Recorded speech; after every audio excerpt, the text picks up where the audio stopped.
Hello you guys, welcome back to my channel. In today's video, I want to discuss all the things that I love and adore in books. If this book has this thing in it, I am going to love it. I love it every single time. But first, a word from our sponsor. Today's video is sponsored by HelloFresh.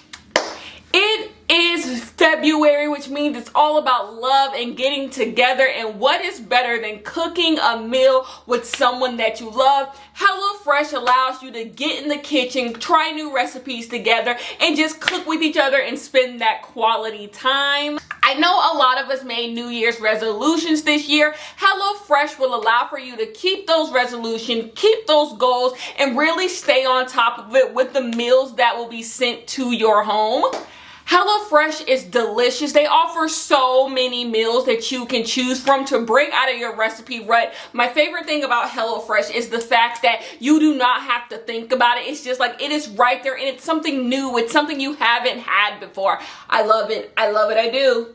HelloFresh offers a wide variety of quick and easy meals, which can get a meal on your table in 20 minutes, which is great because I know a lot of us are pressed for time and we're trying to get something on the table as quick as possible so we can move on to our next thing. HelloFresh is great for that. Choose their quick and easy option and you will get meals that are done in a flash. HelloFresh can also help you eat more sustainably. HelloFresh comes in pre-portioned packages, which allows for you to get rid of the waste. You don't have to worry about buying so many ingredients just for one dish. Everything you need is right there and then it's gone. You don't have to worry about waste, throwing things away, storing things forever. That is also what I love about HelloFresh. So, if you would like to try HelloFresh, go to HelloFresh.com. Use code AsToldByKenya16 where you can get 16 free meals and 3 surprise gifts. HelloFresh, thank you so much for sponsoring today's video, and let's get on. So, I've been brainstorming this video for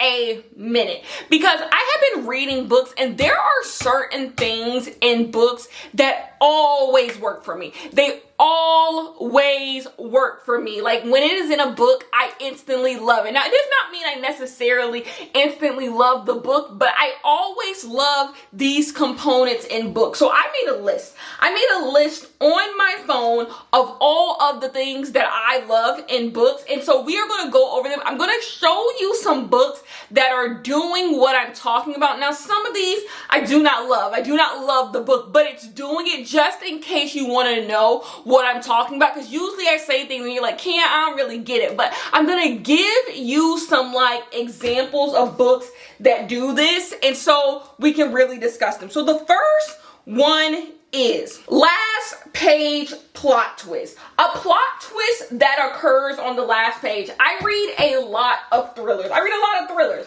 My favorite thing in thrillers is the last page plot twist. To be honest, that's kind of the difference between a 3 and 4 star for me. A 3-star thriller for me, it did enough. It hit the beats. But a 4-star thriller for me, the ending like really surprised me. The ending left me feeling something. Like, I love it when you believe something from like the 50% mark. Like, you pretty much know the twist. You know what's going on. And then you get towards the end of the book and there's one more twist. There's one more twist that has you like, oh, there's 2 books that do this. One of these books are good, one of these books is bad. I don't own Verity by Colleen Hoover anymore. I gave it away. But Verity by Colleen Hoover did do that well. The book is abysmal. I'm sorry. But it gave me everything I needed when it came to plot twists. Like, I love that the book just doesn't send you away. Like, give me something to think about. Now, Colleen Hoover didn't execute it well, but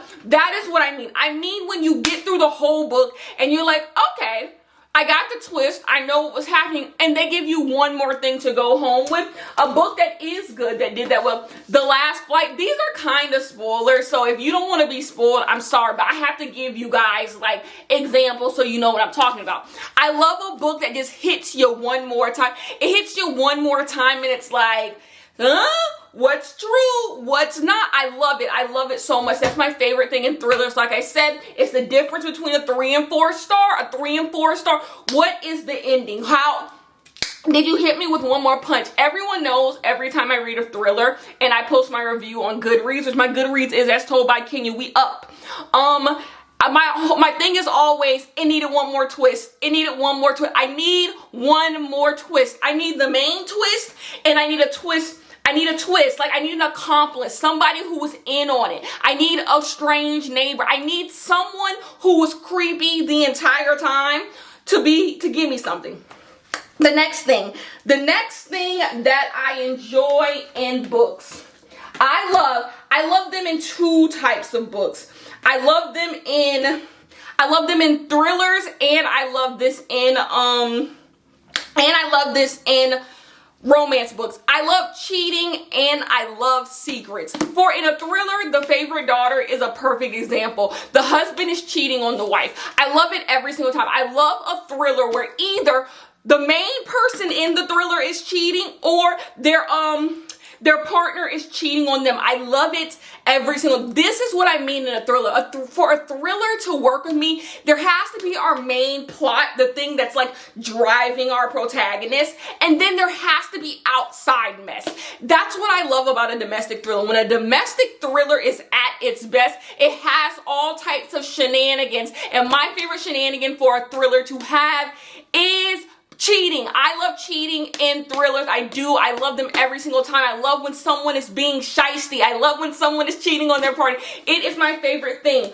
Okay, the next thing that I love is secrets. Now, this comes by way of romances. So there's an example, spoiler alert, by Olivia Dade, which I can go get. Let me go get the books. So when it comes to secrets, I have two romance books that I think, I love it so much. The Boyfriend Project and spoiler alert. Now, you're going to have to find out what I gave this book at the end of the month, but you guys know I gave this book 3 out of 5 stars. Now, so it doesn't mean I love the book. If the books have these things, it doesn't mean I love them. It just means I love parts of them.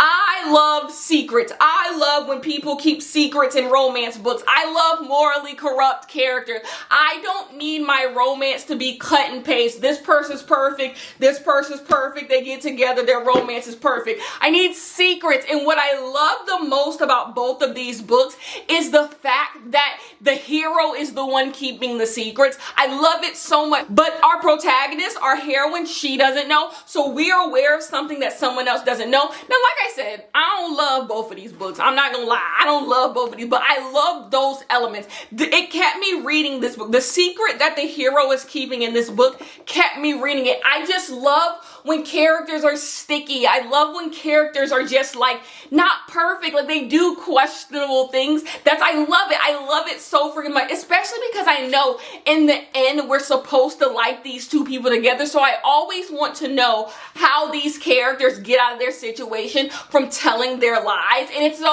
then I always feel like it hits on a common truth. A lot of people start dating someone and they don't really think it's gonna go anywhere, so they lie. They lie about their job, they lie about this, that, because they think I'm never gonna see this person again, or if I do, it's not gonna be that deep. And then before you know it, you get wrapped up in the storm and you like, wait a minute, I told some lies. And so I also find it like low-key like relatable to real life that a lot of people just get wrapped up in it, and it's like, wait a minute, I like you. Let me go back and tell you all the stuff I was not honest about. And so I love it when books do this. And what also makes me love it is every romance book has a third act conflict. Your romance is gonna fall apart in the third act. When a character is lying, it builds in the third act suspense. You know why they're gonna get upset. They're gonna get caught in the lie. Now, where the books do fail is kind of getting you out of the lie, but it doesn't change the fact that I adore. So keep giving me shysty love interest. I love it. I love it every single time. The next one is I love and adore neighborhood shenanigans, neighborhood gossip, neighborhood everything. The Wife Upstairs and The Vanishing Half. I love it so much. When you get into the sister story about like pretending to be white, all her neighborhood stuff, I love it so freaking much. I love it when the neighbors are far too invested in the going on of our protagonist. I love a nosy neighbor. I love a neighbor who always comes around. I love a neighbor who always knows the gossip. I love the neighbor who is too invested in our protagonist's life. I love it in thrillers. I love it in just regular fiction. I love it so freaking much. But what I love the most about it in thrillers is it opens up your thriller. It allows for your thriller to breathe. It brings in characters who could possibly be a part of the issue, but maybe not. It just opens. I love an open thriller. I don't love it when we're in a domestic thriller and it feels too isolated. But like, there's a time and a place for isolation. I love isolation, but there's a time and a place. If I'm in a domestic thriller or I'm in a general fiction book, I want my world to feel open. I want to feel like there are other people at play. There's other players on the board in the story, and that's why I love neighborhood gossip. I love neighborhood gossip, neighborhood shenanigans, all of it. I love it when you're reading a thriller and the person is about to go do something. They're about to go find the murderer, but all of a sudden there's a bake sale in the neighborhood they gotta go do. I love it. I love neighborhood stuff. I love when the neighbors get to asking questions and they catch you in your lie. That's another thing. I love a smart neighbor. I love it when the neighbor is smart and catches the protagonist in a lie. It's like, girl, I knew something wasn't right. I love it. I love it every single time. On to the next. My next thing that I love is, one POV romance. Okay, so right now in romance books, we are big on the dual POV. Dual POV is all the rage. No, I love when an author is able to give you one POV romance and it's executed perfectly. My example for that is So This Is Christmas. I do adore this book. What makes a one POV romance work, you can think of beach read, you can think of People We Meet on Vacation. There's an air of mystery to it. And you have to work a little bit harder to make the romance more convincing, to make the romance sweeter, because we aren't in the mind of the other love interest. So you're guessing along with the character. I just love it. I love the idea that we don't know if the love interest really likes this person. I love that air of being embarrassed and you never get answers. That's what I love about a one POV romance. It's the lack of answers you don't know how a person felt in that moment. And my favorite part of the one POV romance is when you get to the point where the characters are getting together and then the person whose POV we don't get, they start to say all the things they noticed, all the things they liked about the person. So you go back and you think on those moments and it's like the whole time they liked you. That is what I love. And So This Is Christmas, this book did it perfectly because we're going on all these adventures and we're thinking that the love interest is so annoyed. We're like, he is so annoyed. I know he don't, but he remembers every single thing and then it's so cute. And then I love a one POV romance. I am going to put my head on the stake and say one POV romance is really the wave. It's really the wave. Now, if we're doing something smutty, if it's just a smutty novella, you can give me dual. But like when it comes to I've noticed that the romances that I give the highest rating to are one POV. Like, I love a one POV romance. Like, now, once I see that the romance is one POV, I'm in.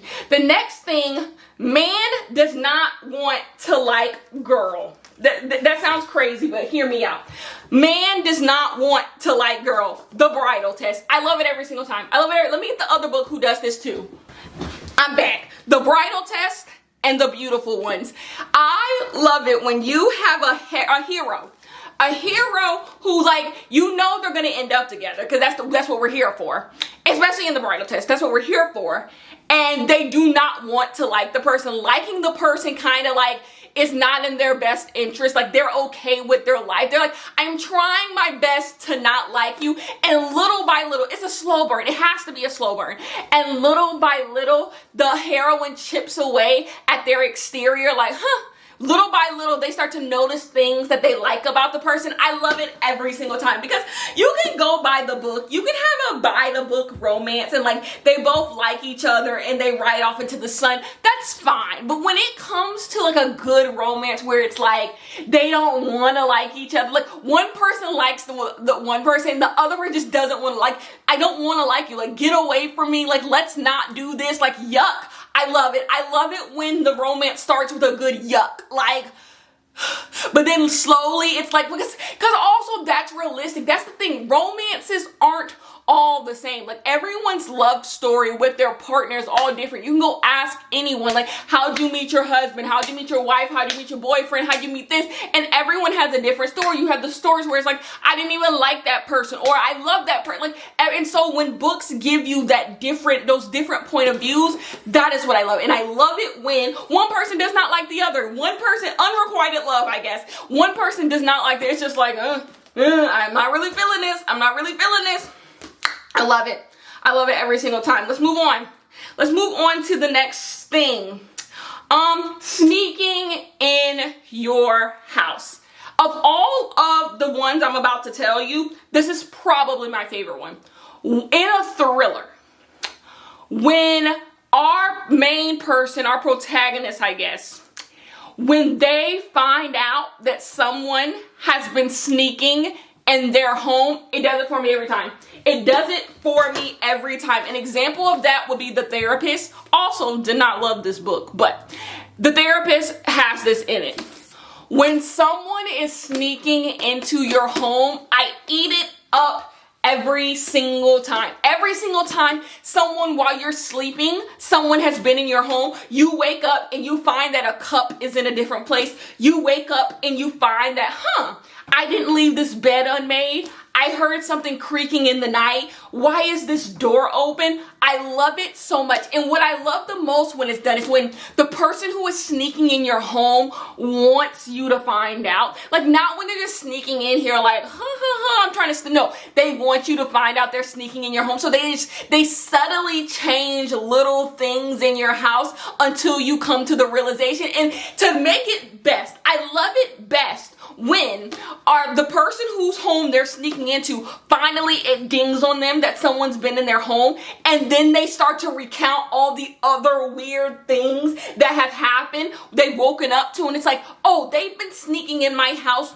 for days. Because the mental image that paints for me does it. It does it. It does it. Like, imagine you're sleeping and someone is watching you sleep. Like, I love it every single time. Like, it brings me right into the book. Like, so you were just sleeping and someone was just walking around your house. Someone, like, it just, every thriller that does it, that part gets me. That's always my favorite part. My favorite. And not enough people used to do it a lot back in the day, but I feel like recently people have kind of stopped putting the, like, let me sneak into the house. But B.A. Paris, even though I don't love this book, B.A. Paris does this really well. Like, this element of just like someone is always creeping around the corner. That's what it gives me. It gives me someone's always looking. It's giving Big Brother, like someone is always watching. I love it. It's literally my favorite thing that is in books. Honest to God. Honest to God.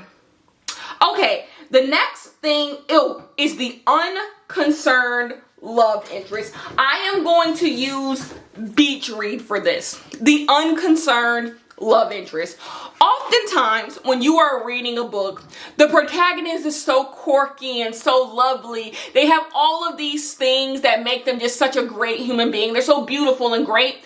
My favorite thing in a book is when the love interest just seems unfazed. They seem unfazed by all the charm that the author has laid out. The love interest who just has better fucking things to do than be worried about you. I love it so much because what it does is eventually the love interest is gonna be concerned with you, right? And so it's earned. You have to earn your way into the love interest life. That is what I love. When the person has to earn their way. My favorite thing, like, is like when the person, like, for example, if the two love interests are going on a trip, right? And the person's like, oh wow, you invited me on this trip. And it's like, no, I didn't. You just invited yourself. I love it. So I love when the love interest is like, I have better things to do. Like, I have a life outside of you. Because my biggest gripe when I get into the things I hate about books is a love interest that don't have a life. You are their entire life. I hate it so much. So when a love interest, Beach Read does this well. It's like I kind of have better things to do. And then when we meet the love interest and they say all the other things that they are doing, I have an ex-wife, I have this, I have this, like, you're just not my only concern. I love it so much. I love it so much. Like, it scratches that like unrequited love itch, that like, will they, won't they itch. I love it so freaking much. I love an unconcerned love itch that's just like, I know everyone else thinks you're great, and that's great, but not to be confused with hate to love. Uninterested and hate are two totally different emotions. Like, I like uninterested, like, okay, cool, great for you. Like, you're cute, but like, let's not over you. Like, Beyonce, you are not. Like, that, I love that. I don't like hate. Like, that's never gonna be my gig. The next thing that I love is family curses. Family curses, family trauma. Think Vanishing Half. Think Call Baby. I love when there are like generational trauma and you like go through each generation's trauma. If you give me a book where we are dealing with multiple generations of people and they're all dealing with like the same like weaving trauma through each, I'm going to eat it up every single time. I'm going to eat it up. You get this very much so in like literary fiction. I'm going to eat, this is why I adore this book. I love it so damn much. Think Mama Day by Gloria Naylor. Like, I just love like family trauma, generational curses, trying to break those things or trying to make those things stronger. Give it to me every single time. Give it to me every single time. I'm going to be invested. I am going to be invested. The next thing that I love is false identities. If you do not want to be spoiled by any book ever, skip past this part because I'm kind of going to spoil two things. False identities. You have Final Girls by Riley Sager, and we can also include The Therapist by B.A. Paris. I love a false identity. I love when you get to the reveal of something. It doesn't even have to be the reveal of the person who like is doing the issue, the problem, the person who's killing people or doing, it doesn't even have to be that. If someone in the book is lying about who they are, like they literally have come up with a whole different identity to be a part of this book, that's I eat it up every single time. It's the reason why this book got 4 out of 5 stars, honest to God. Like, I love it when someone is just in the story by pure force. Like, they force their way into the story because they are not who they say they are. I love it every single time. I love it every single time. I love false identity. A lot of people don't like false identities. You can tell, I just love people lying. It's the Scorpio in me. I love people lying. The next thing is the close proximity villain. And I'm going straight to behind closed doors. There is a scene in this book, if you have read this book, where they are in a hotel room. And our main character believes that the villain of this book is not in the hotel. Lo and behold, that she finds out that he is. It's excellent. I love a close proximity villain. Like, y'all are in the closest of quarters and like y'all are trying to outmaneuver, give it to me every single time because it gets into like the psyche of someone who does bad things and how you have to try to outwit them. I love a close proximity villain. The next thing that I love, let me see, do I have the book? Oh my gosh, gotta go get the book. Vacations. I love vacations. Retreats, vacations, getaways, I don't like road trips. I hate road trips. I don't know. Why is that? Why do I love close proximity? Why do I love isolation, but I hate road trips? Somebody explain that to me. I hate a road trip book. Do not give me a road trip book. I don't want it. But The Honeymooners was perfect. I love when two characters have issues and they go on vacation and this vacation is supposed to get through. Like, to me, there's some things that are just instant classic. Like, if it's in a book, I'm gonna at least give it 3 stars. Vacation. A good vacation. Like, I'm gonna instantly be intrigued. Like, I'm gonna keep reading. I have to know how the vacation ends. I just do. I just simply do. There was a book I was reading this month that it was so bad at first, and then they went on a retreat, and I was instantly hooked. It gave it a whole star. It boop, because it was about to get 1 star until the vacation. The next thing we have is Rich Man, Poor Girl. I'm going straight to Confessions of a Shopaholic with this one. If you have read the Confessions of a Shopaholic, Becky and Brandon are like my OTP. Let's bring back OTP. They are my OTP. I love it. I love a poor girl who is down on her luck and she meets like an executive and they fall in love every time. Gonna love it. The next thing I love, this is gonna be hard to explain, especially, do I have a book that can do it? Yeah, The Beautiful One.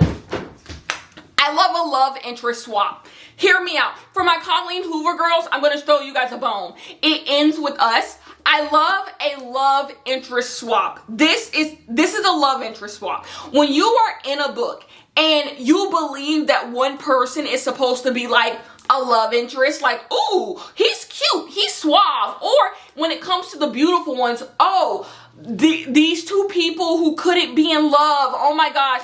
And then all of a sudden the story flips and the person you thought could possibly be the love interest turns out to be a piece of shit, and now we're all convoluted. Love it every single time. It's the reason why I adore this book. We'll talk about this book at my February wrap up next month, but I love a love interest swap where you're like, oh wow, oh, y'all are cute together. Then all of a sudden it flips itself on its head. Give it to me every time. Give it to me every goddamn time. The next thing we have is Back in Time to Get the Real Story. So this goes for thrillers. Oh, no, it can go for romance too. Think People We Meet on Vacation. If you've read People We Meet on Vacation, where they go back in time to figure out how they fell out, why they not friends no more. Love it. Give me two timelines where there's an issue in the earlier timeline we're trying to fix. But Final Girls does this as well in a thriller. So you have a romance, People We Meet on Vacation that does it. Then you have Final Girls that also does it, where it's like something in the past is not right. Something in the past happened and we have to figure it out. So you're constantly switching between POVs, and eventually, if you listen really carefully in the past POV, you're going to learn something that's going to help you in the present POV. Love it. Injected in my veins. Injected in my veins. The next thing we have is Everything Happens in a Short Period of Time. I have 2 books. One of my favorite classics of all time, and y'all can fight me about it, The Catcher in the Rye. And we also have Black Buck.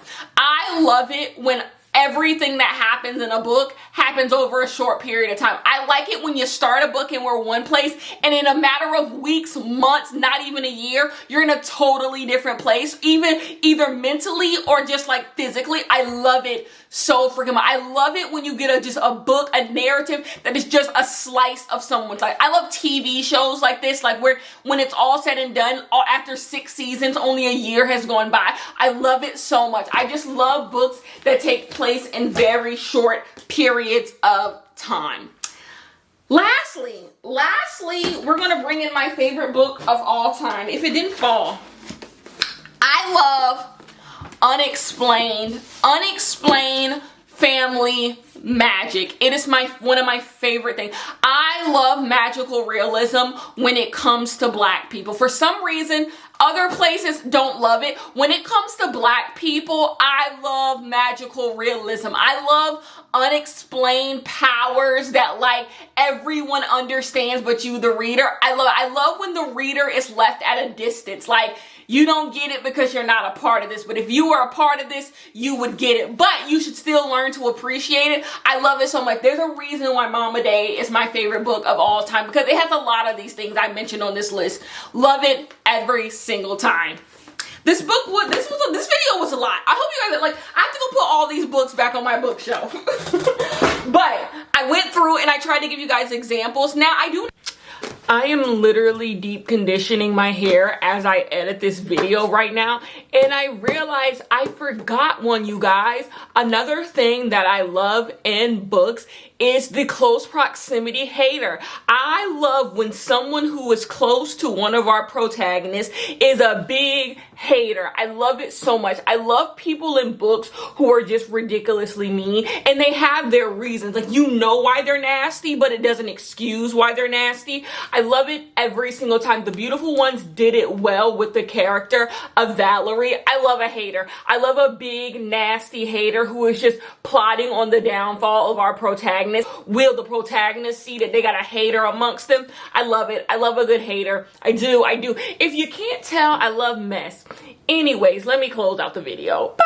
I recommend most of the book, like some of the books that I said. Anything I said with Colin Hoover's name, I don't recommend you read. A few of these books I don't love. A lot of these books I do. At the very least, if you love these things, I think you would enjoy all of the books I showed you. Even though other elements is why I didn't. If you like those things, you will like some of these books. But go on Goodreads and see what I gave some of these, gave these books in reviews, and you'll know what I like. But you ain't gotta like what I like. Just, if you like those things, check those books out. Anyways, I love you guys so much, and I will see you guys in the next one.